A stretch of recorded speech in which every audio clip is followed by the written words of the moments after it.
it's Rachel from All About Planners. In this video I'm doing a review of the Createl Publishing Secondary Planner, which is a teacher planner. So this is an Australian made planner, so it has Aussie public holidays, Aussie school terms, all that stuff. So if you're fed up with the US planners, which are so cute but they always have the US holidays printed and they're like academic year rather than calendar year, where the Aussies are calendar year, then this one could be a good option. Full disclaimer, I did receive a copy of this planner for free in exchange for this review. As always, my opinions are my own. So my first impression was that I thought the cover of this was a bit weird. So it's A4 size and you can buy it unpunched or bound, and I obviously picked the bound one because I find it more convenient, but this cover thing is a bit weird to me. So I thought it would be like this, how most planners are, and then you have your cover, but it's got this extra cardboard thing around it. Which I'm not a fan of. It's bulky and it's weird and I don't think it's going to be very sturdy, and I just don't really like it at all. But I guess the reason they did it is because it has this dates at a glance calendar on the side here, so when you have it open on any page throughout the planner, you've got that calendar at a glance there without having to flick back and forth, because you know how most planners have it already like included and you have to keep flicking. So yes, that's convenient, but I think the cover is a bit weird. So it has all the pages that you would typically need if you're a teacher. I'm not a teacher, but it does have things like seating charts, class behavior records, assessment, attendance records, professional development, the school terms, Aussie public holidays reference page, all that kind of stuff. So let's have a look at some of them. So we've got the timetable page, and then the dates at a glance and holidays that I was talking about, separated for each state. Got the school terms and what's happening each term, dates at a glance if you want to jot a few notes in for each month just to have an overview, student achievement awards. The sections are also color coded, so you've got like a purple, there's blue, there's orange, green. You'll probably see it when we get to it. It's a bit hard to do it with one hand. But anyway, so we've got the curriculum overview. Now I really like this format because it has big boxes to write in. One of my main issues with planners is when it's too small and it's just like, well, I can't even use it. So I'd rather have a bit too much space than not enough. And I like that it's quite open-ended. You could put in all your topics, or if you're not a teacher, if you want to use this as a personal weekly planner, you could do different goals that you're tracking or a project that you're working on over a number of weeks, if you wanted to use it that way. That's one of the reasons I like using teacher planners, because they are categorized, so obviously intended for subjects, but I like to do different projects or topics like travel planning, cleaning. This is what I'm doing on the blog this week, that kind of stuff.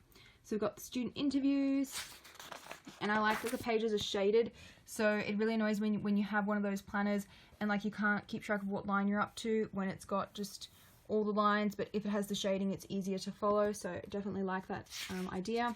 Additional student needs, excursions log, student behavior, professional development. There's a whole bunch of that stuff in here, so if you're an Aussie teacher you probably find that helpful. Now we have the curriculum planner. Lots of lined note-taking space, and as you can see they're pretty big lines, so you don't have to write super small.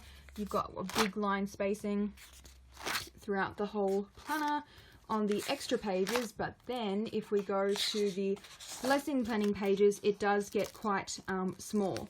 So I kind of don't get why you wouldn't keep it consistent throughout. Like those spacing on the other pages is really big, and then as you can see if I zoom in a bit, in contrast with my finger, you've got about 2 lines for the space of one of the extra pages. But it does mean that you can fit a lot on these pages, which are color-coded, love it, by day. So Monday in blue, etc. You've got a little schedule section up the top here for like an overview, and then space to do your lesson planning, or if you're going to use this as a personal planner like I am, different categories for your life. And I like that it's got just a thin separating thing for each section, so it doesn't waste a lot of space on the page, but you still get a bit of color. This section down the bottom here is a bit too small for my liking. Like the font's tiny, and as you can see it's only about as wide as my finger, so you will be a bit crammed for space in there. So the layout is a good idea, it's a good base. Just the proportions I think could be a little bit better, maybe a bit less of this, a bit more of the after school stuff, because if you are a teacher you might find that you have to use another planner to use for your personal life because you're going to be a bit pressed to fit it in here. And then on the right side of the weekly spread, you've got a meeting section, and then the sidebar, a month at a glance calendar and priorities. Again, that section's really small to write in. Could probably only fit 2 things, even though they have 4 checkboxes. So the layout's good, just the proportions might be a little bit off with writing space and line spacing. So you get a whole bunch of these, and it's dated, which is handy if you don't want to write out all the dates for the year. It does have the built-in ribbon bookmark, page markers, whatever you want to call them, and there are 2 of them, so you could use one to mark the current week that you're on, and then one for the annual overview page. And then at the back of the planner, so it's calendar year, not sure if I mentioned that. If you're a fellow Aussie, you'll know how frustrating it can be if you get a teacher planner and it's based on academic year, because that's when the US school year runs. This one's academic year. And then you have the all the assessment records and the lesson planning pages at the back here. Plenty of space, and then again the line spacing changes so it's nice and wide again. This is perforated, which is a nice little touch if you want to tear it out. Yeah, a ton of these ones, assessment records, heaps of them. And then you've got the class attendance records. If I zoom in a bit, it's all mapped out by week, so you don't have to do that yourself. It's already there for you. More assessment record, and it also has this space on the side here so you can put in the subject.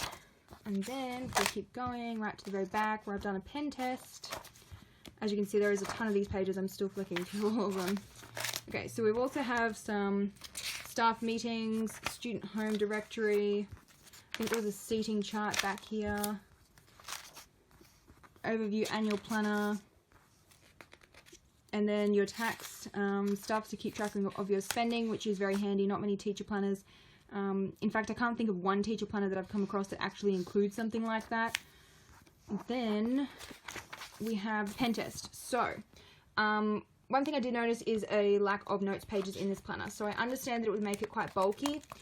So they do leave that out. You might need to use a notepad or like a scratch pad or something. Or some sticky notes because it already has a fair few pages. So anyway, you've got one notes page at the back, which I did some pen testing, highlighters, and stamps.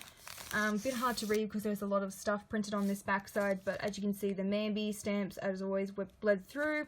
So did my cheap highlighter, and the other ones had some bad ghosting as well. The ballpoint pens were fine, which I would recommend using anyway because they're cheap and they're quick to write with. And then at the back, we have a pocket folder built in, like a plastic sleeve, which is always convenient. And then the cover is just plain blue. So yeah, this binding is a bit weird. It sort of makes it into like a book around a wire-bound thing.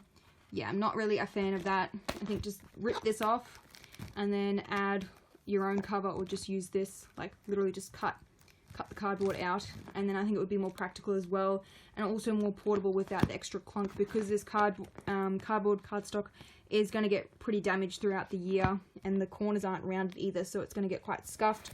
It does protect all the inside pages because it extends beyond it, but there aren't any tabs for each month, so I think this is a good like base planner, but it does have a few tweaks that you probably need to make to it to make it functional, and you will need to write quite small or use 2 lines for each task in the lesson planning spread. So I hope you found this video helpful, and don't forget to subscribe to my YouTube channel. I usually post 1 or 2 new planner review videos each week. The subscribe button is below. See you in the next video.